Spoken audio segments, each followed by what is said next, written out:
The night changed everything with 3 desperate knocks on Horace's door. Horace stood at the edge of his property, finishing up the last of his evening chores. The sky was darkening, the stars beginning to twinkle like distant lanterns above his ranch. The day had been long, as they all were. Life on a cattle ranch in the 1880s didn't leave much room for rest, but it was quiet work, a rhythm that allowed him to think.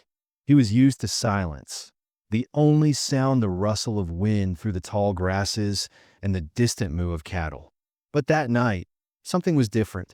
He heard it first, an unusual sound slicing through the stillness. A series of frantic knocks on his front door, loud and rapid. His heart skipped a beat.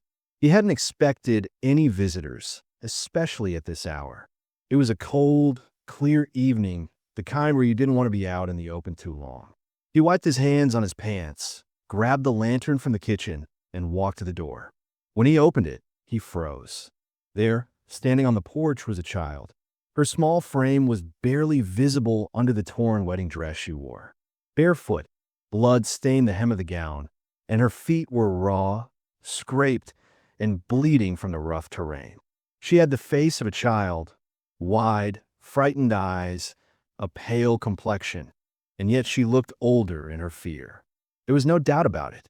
She was barely 13.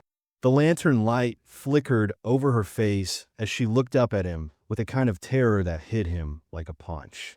She didn't wait for him to say anything. Her voice came out in a desperate whisper. "I'm 13 years old. I'm too young to be a wife. Please hide me before they come at dawn." Horace felt his stomach twist. He wanted to say something, anything, to make sense of what was happening. But all he could do was stare at her in shock. The word wife echoed in his mind, and he saw what she was wearing, her wedding dress. But this was no celebration. It was a nightmare. He realized with cold clarity what had happened. Her husband, a man old enough to be her grandfather, had bought her that very morning. She belonged to him by law. It didn't matter that she was a child. It didn't matter that she didn't want to be with him. All that mattered was the papers signed by her guardian, her uncle, and the justice of the peace. That was enough to make it legal. But to Horace, it wasn't right. The child's story spilled out in broken sentences, hurried and filled with panic. She told him how her parents had died from a fever just weeks before, how her uncle became her guardian, and how he sold her to Wallace Grimm, a man who had a reputation for taking young brides. She said it had been a desperate move, a way to pay off her uncle's debts. And then the ceremony had taken place. A legal one. No age minimum. The law had allowed it. But that didn't make it right. She had been married off like a piece of property. Horace swallowed hard as he listened, her words cutting through him. Wallace Grimm. He'd heard of him. The man was known for his dark reputation, for the other young wives who had gone missing under his care. Some were found dead. Others simply disappeared. Alara, the girl standing in front of him, had escaped in the middle of the wedding celebration when Grimm had drunk too much. She ran, barefoot, 5 miles through the darkness to find help. She had hoped someone would listen. "They'll come for me," she said, her voice trembling with fear. "They'll come at first light." Horace's heart sank. The clock was ticking. The men would be out looking for her soon, and they would stop at nothing to find her. Horace didn't have to think long. He knew what he had to do, even though it meant breaking the law, even though it meant putting his own life at risk. But how could he turn her away? How could he send her back to the man who had claimed her as his wife? The man who was known to hurt young girls? Horace clenched his fists, feeling the weight of his decision pressing down on him. He looked at her, his voice steady despite the storm inside. "You're not going back. I won't allow it." Her face twisted in disbelief. No one had ever protected her before. No one had ever made her feel like she mattered. "But the law," she whispered, looking up at him with wide, terrified eyes. "I'm married. It's legal." "The law is wrong," Horace said quietly. "And you don't deserve this." He glanced around quickly. The night was still, too still. They had very little time. The search would begin at dawn. The ranch would be the first place they would come. Horace had to get them out of here, out of this place before they were found. He turned to his small cabin, motioning for her to follow him inside. He pulled open a drawer and grabbed a few supplies: blankets, food, and water canteens. He wasn't sure where they would go, but he knew the mountains well enough to find some hidden trails. No one would expect him to leave the ranch in the middle of the night. It was the only chance they had. "We have to move quickly," he said, his voice tight. "The search will start soon. We can't stay here." Alara nodded, still processing what was happening. She didn't ask questions. She just followed him. There was no time for fear, only the cold, hard reality of running. As Horace stuffed his coat and supplies into a small bag, he heard the faintest sound, the low bark of a dog in the distance. "They've discovered you're gone," he said. "We need to move." Now, they didn't have a moment to lose. The hunt was already on. The moon hung high in the sky as Horace and Alara slipped quietly through the night, the darkness offering them some small protection. The cool air of the mountains cut through the night, but the silence between them was anything but peaceful. Horace moved with practiced ease, his boots crunching softly on the dirt, guiding them through familiar trails he had known since childhood.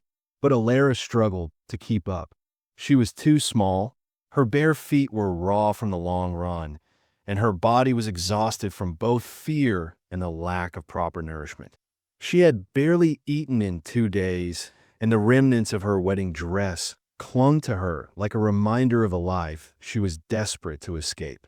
Horace glanced back every now and then, seeing the shiver that ran through her small frame, the way she stumbled every few steps.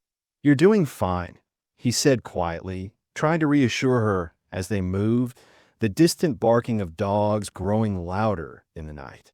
Her feet were bruised and cut, but she didn't complain, not once, though her fear was palpable. The only sound that could be heard now was their soft footsteps and the occasional rustling of leaves underfoot. The night air filled with the faint noise of the posse closing in on them. "Stay quiet, step carefully. They're coming, but we can't afford to let them hear us," Horace reminded her. He could feel the sweat gathering at the back of his neck as he pushed forward. The urgency was growing, but so was his concern for her. Alara was exhausted. At times, her steps faltered, and Horace had to slow down to match her pace, making sure she didn't fall behind. It wasn't much, but it was something, offering her as much strength as he could. As they paused for a brief rest, Horace offered her some food from his pack, watching her devour it hungrily, as though she hadn't eaten in days, which in truth she hadn't. Her wide eyes darted nervously, glancing back over her shoulder as the sound of the search party grew louder. The moonlight reflected in her eyes, revealing the terror that she was too scared to express. She hadn't asked for this life. She hadn't asked to be born into a situation where her worth was measured in the deaths of others. She was just a child. "Why are you helping me?" she finally asked, her voice small and hesitant, breaking through the silence. Horace paused for a moment, considering her question. He had no good answer. "Because it's the right thing to do," he said softly. "Because you're just a child, and no child should ever be treated like this." Her silence was deafening, as though she didn't quite understand what he meant, but she nodded slowly, trusting him enough to follow. They couldn't rest long. Horace knew that. The posse was getting closer, their voices now clear in the distance. "They'll be here soon," he muttered to himself. Alara seemed to hear it too, her eyes wide with fear. But there was nothing left to say. They had to keep moving. He gestured toward the narrow trail ahead, and they set off again. They kept to the shadows, trying their best to avoid detection. But Alara's exhaustion was beginning to take a toll. Her pace slowed, and Horace could feel her fear creeping up on her. She had barely been a wife for a few hours, yet already she seemed to carry the weight of a lifetime's worth of grief. As the first hints of dawn began to creep over the horizon, they reached a more dangerous part of their journey, a deep canyon with narrow, jagged paths that led up into the hills. To continue meant risking their lives, but going back would guarantee they would be caught. "We'll have to go through it," Horace said, his voice steady. He could see the hesitation in her eyes, the fear of the canyon's steep drops, but it was their only way forward. This path might be dangerous, but it's our best shot at getting away. Alara, trembling, nodded, not trusting her voice enough to say anything. The canyon loomed before them, an intimidating stretch of land that could either save them or lead them to their deaths. Just stick close to me, Horace instructed, his hand on her shoulder for a moment. We'll make it through, one step at a time. The first few steps were the hardest, each movement calculated and slow, the ground beneath them treacherous. But Alara followed, her grip tight on the rocky walls as she made her way along the ledge. The drop on one side of them was dizzying, the ground crumbling beneath their feet with every step. Horace kept one eye on her and one on the path ahead, trying to guide her through the treacherous climb. "We've got this," he said with more confidence than he felt, urging her forward. They moved carefully, inching their way across the narrow path that twisted like a serpent along the canyon's edge. Alara froze halfway across, her fear overwhelming her. Her hands shook as she clung to the rocks, her body trembling with terror. I can't do it," she whispered, her voice barely audible over the wind. Horace crouched in front of her, his gaze soft but determined. "Yes, you can. Just one step at a time. You're stronger than you think. Trust me." For a long moment, she just looked at him, wide-eyed, unsure if she could move forward. But then something shifted. She took a deep breath and, with trembling hands, lifted one foot, placing it carefully on the next step. Horace watched her every move, offering words of encouragement as she made her way across. Slowly, painfully, she made it past the worst of the drop. By the time they reached the other side of the canyon, the first light of dawn had broken fully across the sky. They had made it through, but just barely. The sound of the posse's pursuit echoed in the distance, closer now. Horace didn't stop to rest. "We have to keep moving," he urged, his heart pounding in his chest. Alara, though exhausted, nodded and followed without a word. They had no time to waste. As they climbed up into the valley, Horace led her to a small, hidden cave that he knew would offer some shelter. Inside, he started a small fire, careful to keep the smoke hidden. Alara collapsed onto the ground, her body giving in to exhaustion, her breath shallow and uneven. Horace covered her with a blanket and watched over her as she slept fitfully, her dreams haunted by the nightmare she had escaped and the one that still pursued them both. As Horace sat near the entrance of the cave, keeping a watchful eye on the surrounding landscape, the eerie quiet of the valley seemed to stretch endlessly. Alara was asleep, her small frame curled tightly under the blanket, her face twisted in discomfort as nightmares continued to plague her even in sleep. Horace, however, couldn't afford to rest. His mind raced, the weight of their situation heavy on his shoulders. They were on the run, with every man in the county searching for them, and they were running out of options. His only hope was that the small hiding place they found would buy them some time before the searchers caught up. His thoughts were interrupted by the faint sound of a horse's hooves. At first, it was barely audible, just a whisper on the wind, but it grew louder, a clear sign that someone was approaching. Horace's hand instinctively went to the rifle at his side, his pulse quickening. He knew this valley well, but anyone who found them here was either a friend or a foe. He couldn't take any chances. As the figure grew closer, he braced himself for a confrontation. But when the rider finally emerged from the trees, Horace found himself frozen in surprise. It wasn't a lawman or someone from the posse. The rider was a woman, older than him by a good margin, with a weathered, sturdy look about her. Her face was lined with years of hard work, and her eyes, though sharp, reflected the wisdom of a life spent alone. She rode a quiet chestnut mare, her reins loose, her posture calm. Horace didn't lower his rifle, but didn't raise it either. He stood, eyes narrowed, ready for anything. The woman stopped a few paces away, her gaze flicking over Horace and then to the sleeping Alara. "Put the rifle down, Horace," she said calmly, surprising him. Her voice had a soft yet firm quality to it, one that carried years of experience. Horace blinked in confusion. "How do you know my name?" he demanded, lowering his weapon just slightly, but not trusting her yet. The woman's lips twitched into the faintest smile. "I've been following your trail for a while," she said. "I saw you cross the canyon yesterday. Knew you were running, and I knew exactly why." Her words hit him hard, and for a moment, he thought he might have heard wrong. She'd been following them? She knew what was going on? She wasn't with the posse? "You're a friend?" Horace asked, his voice cautious. The woman nodded. "I'm Mary. I live north of here, a ways off up in the hills. I've seen men like Wallace Grimm before. I've seen the damage they do." Her eyes darkened briefly, and Horace could see a flicker of pain behind them. "What's your connection to him?" he asked, his voice steady but full of suspicion.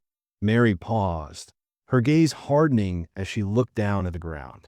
"My daughter, Sarah, was married off at 13. A man named Thomas Bird. He was close to Grimm's age. I didn't stop it. I didn't fight. And my daughter, she didn't survive the birth of her first child. She died, and so did the baby. If I had fought, maybe she'd still be alive today. That's why I'm here, to make sure no other child has to go through what she did." Horace felt a lump form in his throat. The weight of her words hit him like a punch to the gut. He could only imagine what it would have been like to lose a child in such a way. It made him think of his younger sister, whom he had lost years ago to a cruel twist of fate. The bond of empathy, however painful, was enough to push him forward. "I can't imagine what you went through," Horace said quietly, his voice softer now. Mary nodded, her gaze lingering on Alara. "But I know what it's like to see a child, just like her, in that situation. And I know what it's like to wish you had done something, anything to stop it." Mary turned her gaze back to Horace, her expression firming once more. "I can help you. There's a network, a group of us. We help girls like her escape. We've got safe houses, false trails, and people willing to take the risk. But we're running out of time." Horace listened intently, his mind racing. "A network?" he asked. "Who else is involved?" Mary's eyes narrowed. "People who know the price of silence. People who've seen the worst of what happens when a man like Grimm gets his way. They'll help, but only if they trust you. It's not easy to come by." Horace hesitated, looking down at Alara. She was still sleeping, but he knew their time was running out. "What do you need from me?" he asked, his voice steady with resolve. "We need to move quickly," Mary replied. "There's a ranch family 2 days north who can help us. They're part of the network, but they're expecting us soon, and the longer we wait, the more likely it is that Grimm's tracker will find us. That man Dutch is as good as they come. If he catches wind of us, it'll be over." Horace's stomach tightened at the mention of Dutch. He had heard stories of the man, rumors that he could track anyone, no matter how carefully they covered their tracks. "I've heard of him," Horace said, his voice tight. "If we're going to get out of here, we need to move now. I'll follow your lead." Mary nodded. "I'll create a false trail heading east. You two will go north with me, hidden in the supply wagon. I'm known in the area. A widow, a respectable woman. They'll never suspect me of helping a runaway bride." As Mary spoke, Alara stirred, her eyes flickering open. She looked at Horace first, then at the stranger standing before them. "Who is she?" Alara asked, her voice small, unsure. "A friend," Horace said, smiling softly. "She's here to help." Mary knelt down next to Alara, her gaze kind yet strong. "Don't worry, sweetheart. We're getting you out of this. You'll be safe." The reassurance in Mary's words was enough to calm Alara's nerves, if only a little. As they began preparing to leave the cave, Horace felt a flicker of hope. This wasn't the end of the road. Not yet. They still had a chance. But they had to keep moving. The clock was ticking, and every minute they wasted brought them closer to being caught. "We need to get going," Horace said, his voice firm, "before Dutch catches up." The trail was rough, the wagons creaking as Mary carefully guided the horses along the path. But the true weight of their journey was the feeling of being hunted. Every turn, every rustle of leaves, every distant noise set Horace on edge. He kept his eyes peeled, scanning the landscape for any sign of movement. He didn't trust that they were safe just because Mary had led them off the beaten path. His pulse quickened with every shadow that passed too close to them. Alara, tucked under blankets in the back of the wagon, was nearly motionless, her body tense but still. She knew they were running out of time. She could feel the weight of every minute, the tension in the air, but there was nothing she could do but hold on to the fragile hope that Mary had brought them. For 2 days, they traveled, mostly at night, to avoid being seen.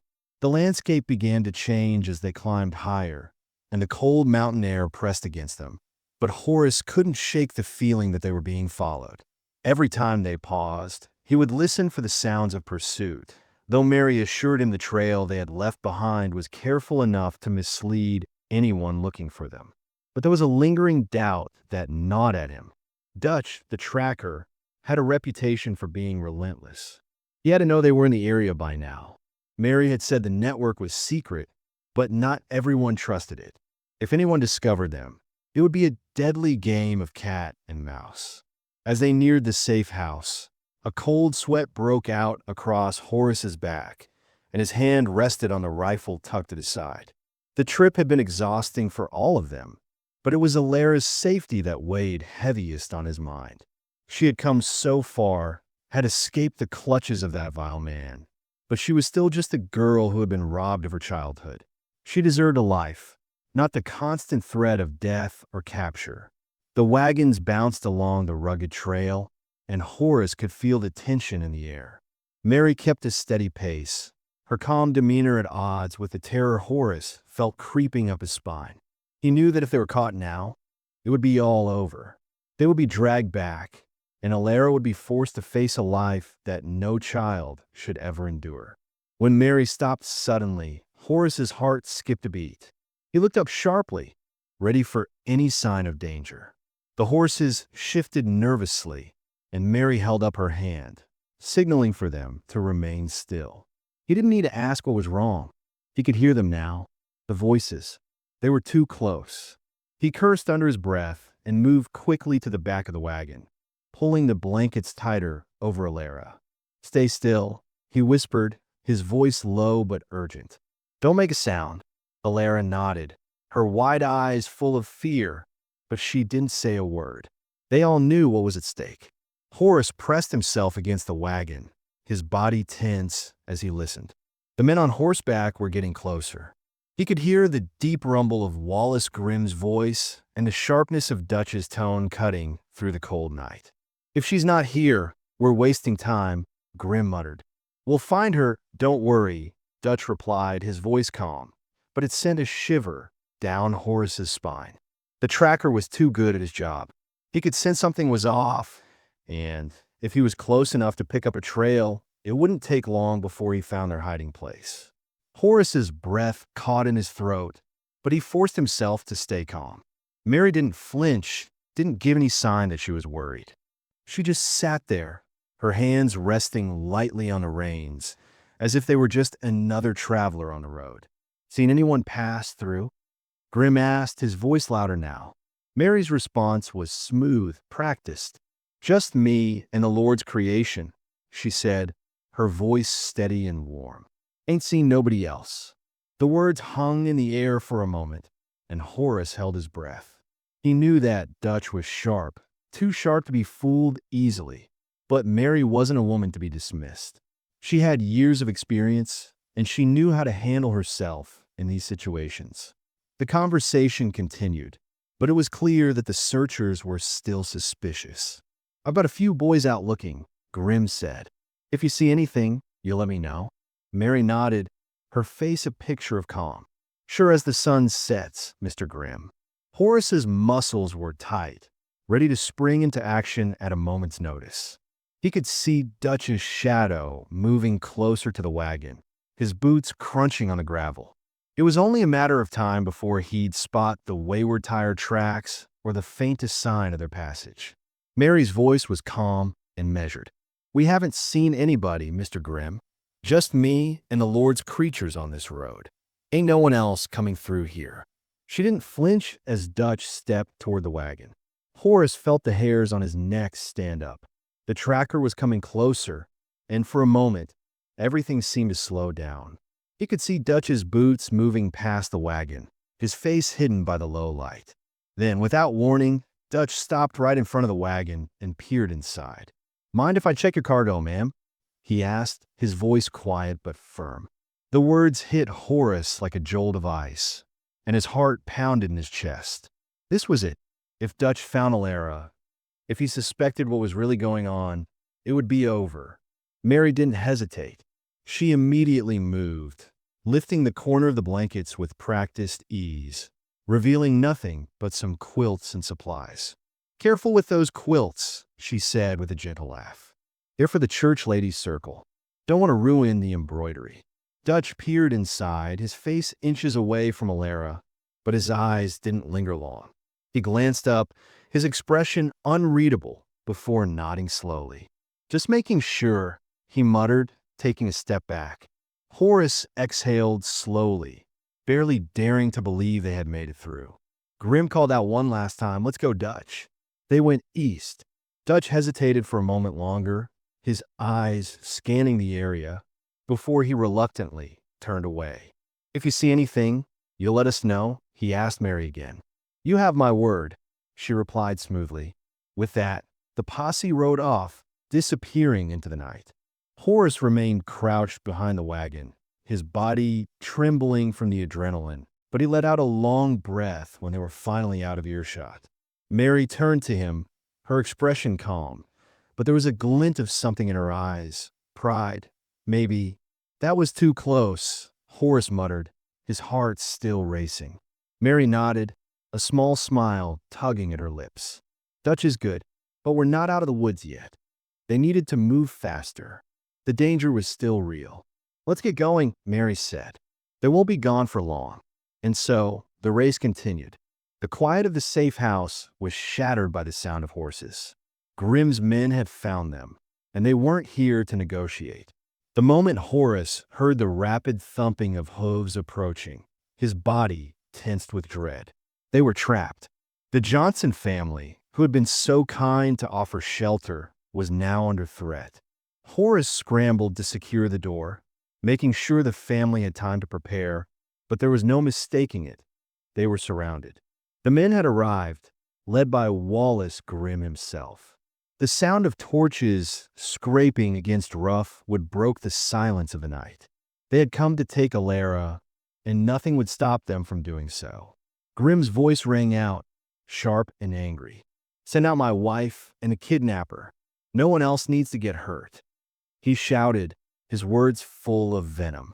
Inside, the Johnsons were already scrambling for cover. Mr. Johnson hurried to arm himself, while his sons grabbed what little ammunition they had left. Mrs. Johnson, normally a kind woman, had a look in her eyes that Horace had never seen before. Determined, fearless. She hurried Alara into a small corner of the house, away from the windows.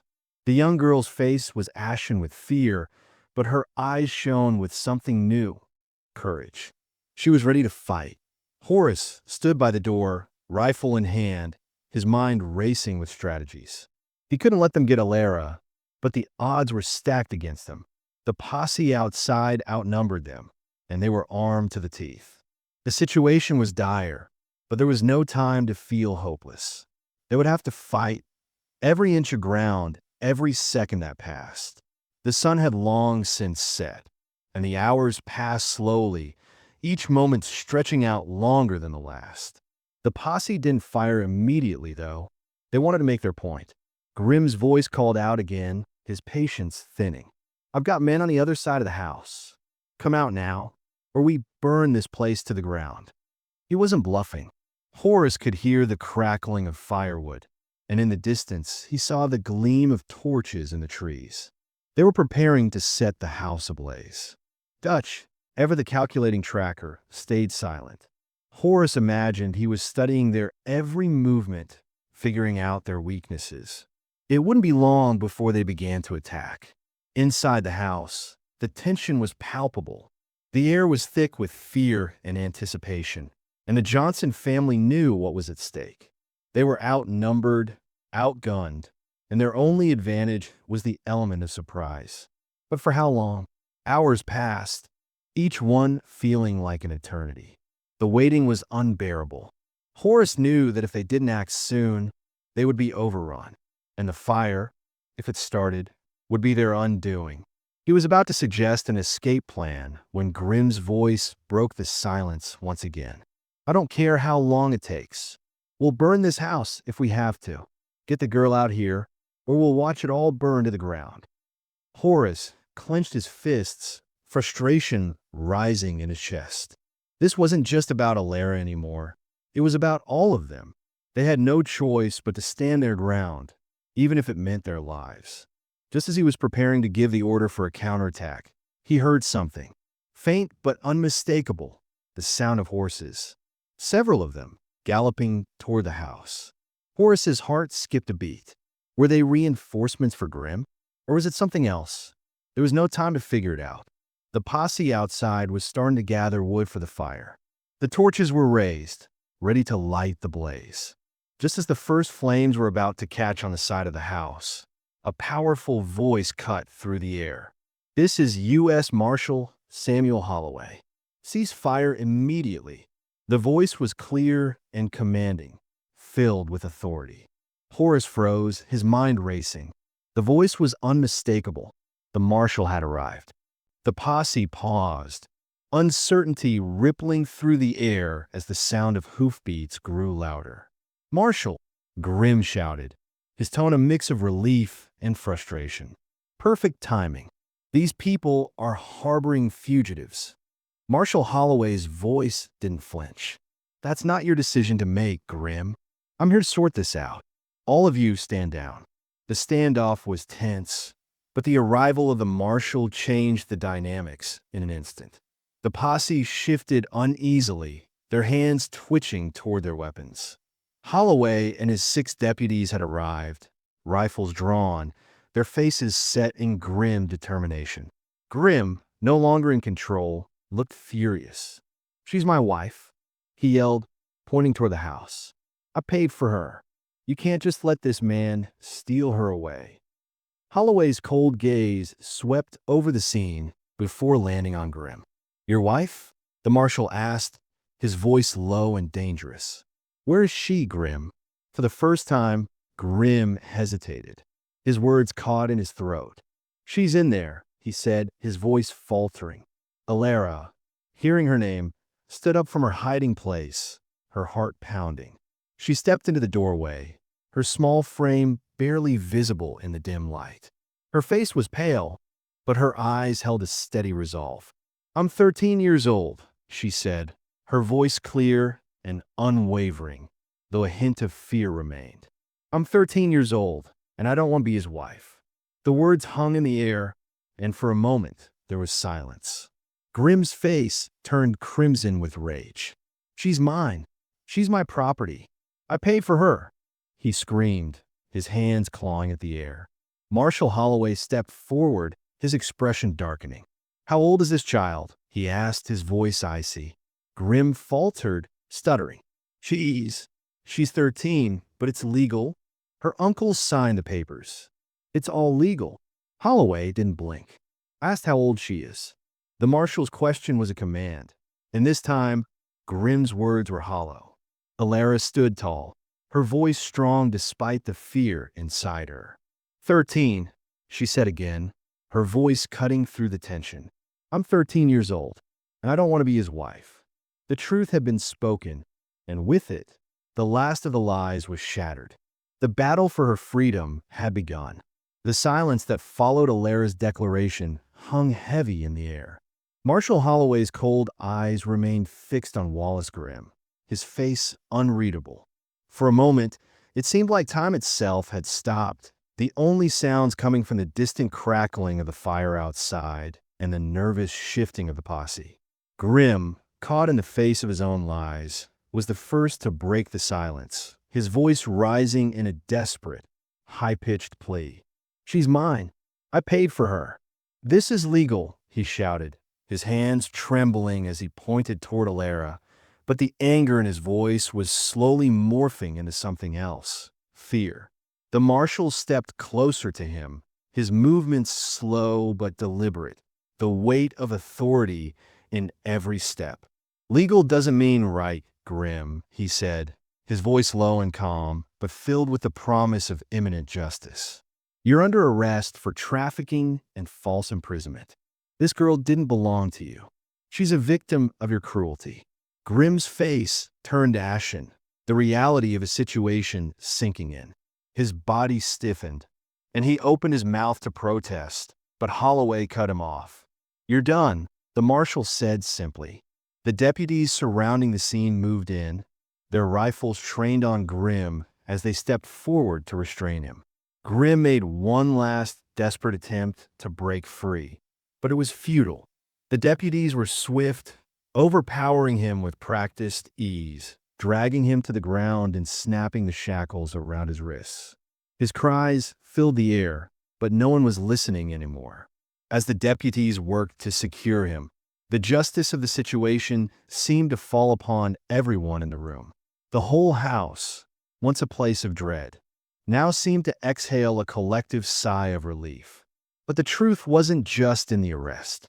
It was in the faces of the survivors, the ones who had witnessed the cruelty, and those like Alara who had suffered under it. Marshal Holloway turned to face the justice of the peace, who stood off to the side, nervously eyeing the proceedings. "You," the marshal said, his voice sharp as a whip. "Step forward."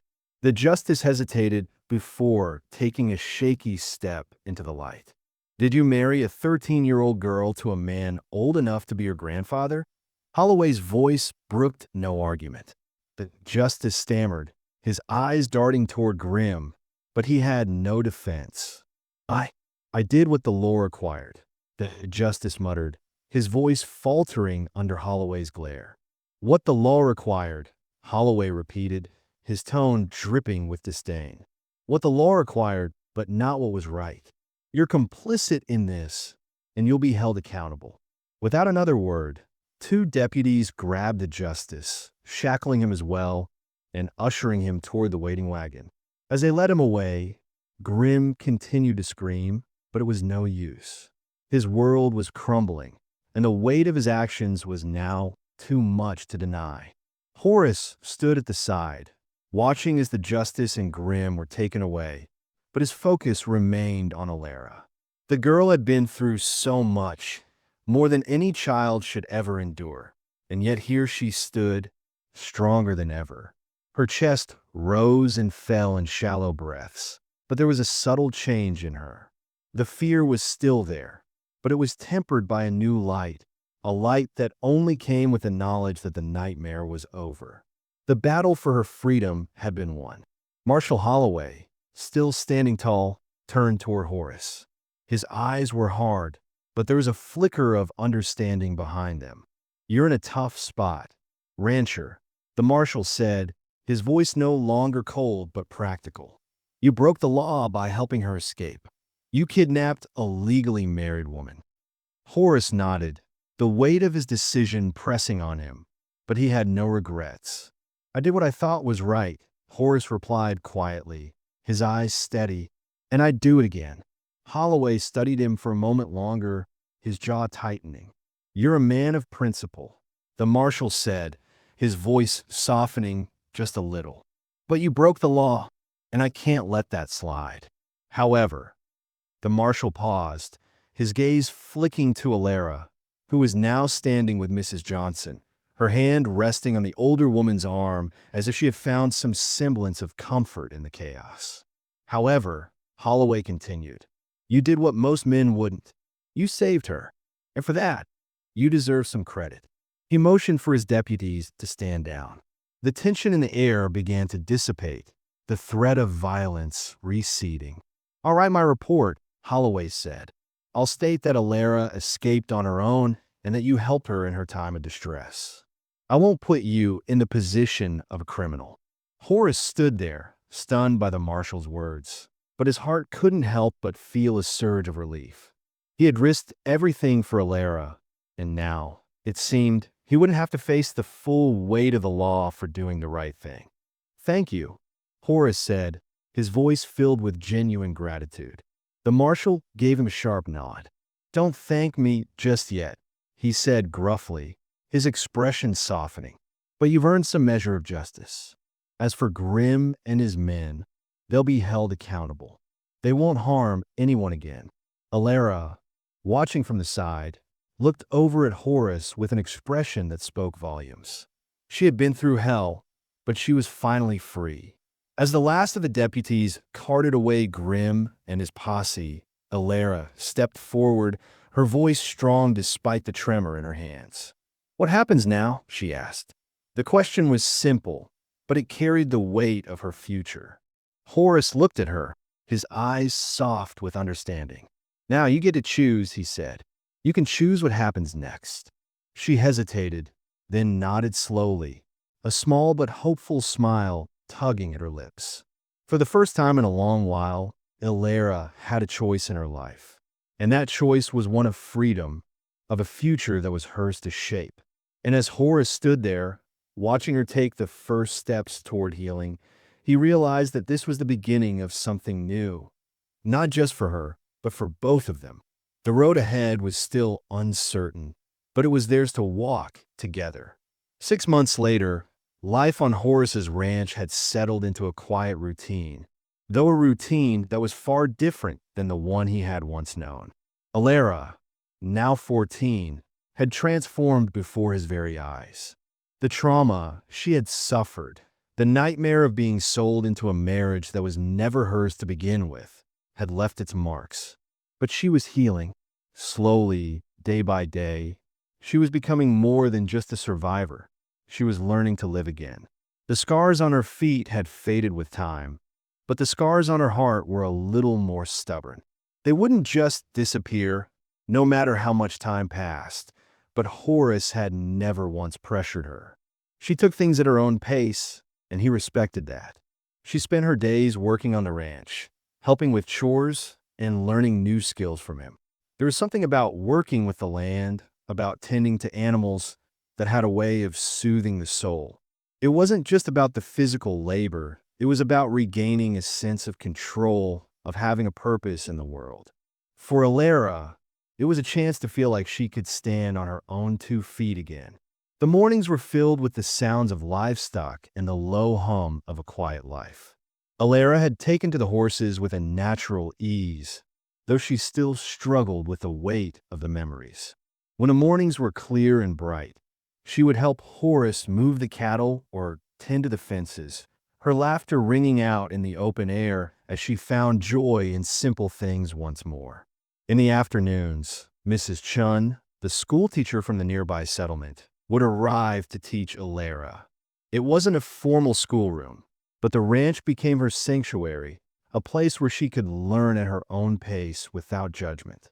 Horace had arranged for Alara to have a proper education, something he knew her parents would have wanted for her, and Mrs. Chun was more than willing to help. It was during these afternoons that Alara really began to flourish. At first, she had been a reluctant student, unsure of her place in a world that had robbed her of so much. But Mrs. Chun was patient, guiding her through reading and writing, helping her rediscover the joys of learning. Books, which had once been a comfort, became a gateway to a new life for Alara. She devoured every story, every lesson, as though the knowledge they contained could somehow fill the empty spaces left by her past. By the time the sun set each evening, Alara had started to rebuild herself, piece by piece, learning to smile again. But it wasn't just the work and the lessons that made the ranch feel like home. It was the relationships she was building. Horace, though not a father, had become something of a protector, a steady presence who never pushed her to open up more than she was willing. He'd learned that trust, once shattered, had to be rebuilt slowly, gently. He wasn't perfect. No one was, but he did his best to provide her with a safe space, a place where she could just be herself. There were no expectations beyond that. She was free to heal, free to grow, in whatever way she needed. Even the simple moments between them, sitting in the quiet of the evenings, watching the fire burn low on the hearth, had become important. Their bond was different than what either of them had expected. It was a bond forged not in blood, but in shared experiences and unspoken understanding. They didn't need to talk about the past to know it would always be with them. It was a shared history, but it didn't have to define their future. Alara wasn't the same girl who had knocked on his door months ago, terrified and alone. She had come a long way since that night, but she was still a child, still learning, still finding her place in the world. And for the first time in a long while, she was allowed to just be a child. As winter came and went, the Johnson family's safe house was no longer a necessity. Alara's legal guardianship had been finalized, with Horace's name officially listed as her guardian.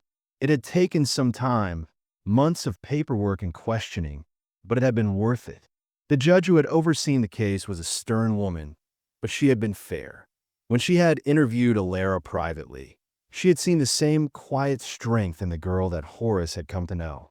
It had been a long process, but the legal part of their journey had come to an end, and Alara had a future to look forward to. Horace had arranged for regular check-ins from the local social committee, though he never once felt that they were looking over his shoulder. They were doing their jobs, and he had nothing to hide. He was doing what was right, and that was enough. It wasn't always easy. There were times when the weight of responsibility felt heavy on Horace's shoulders. He was a single man raising a young girl, a girl who had suffered more than anyone should. He knew there would be whispers, that people would talk, but he didn't care.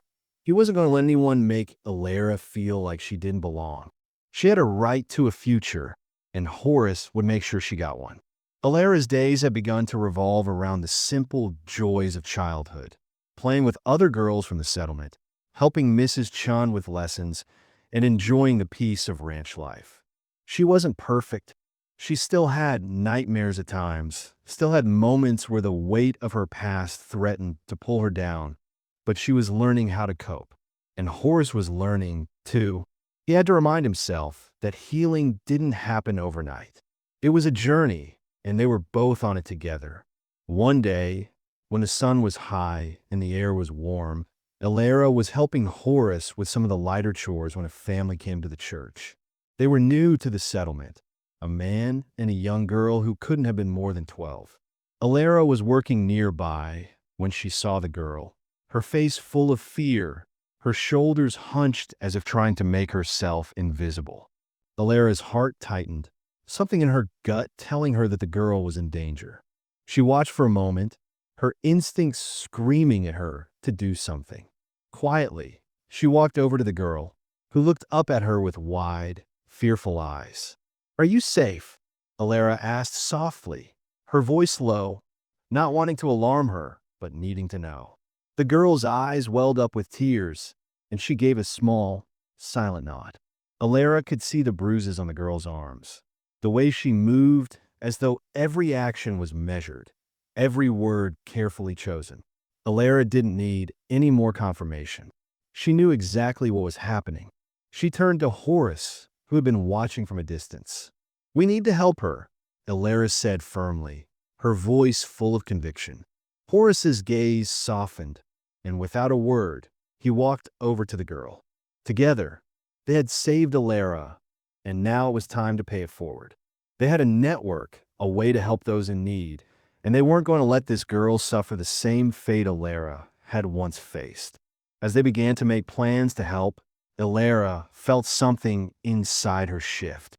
She had been saved, but now she could be the one to save others.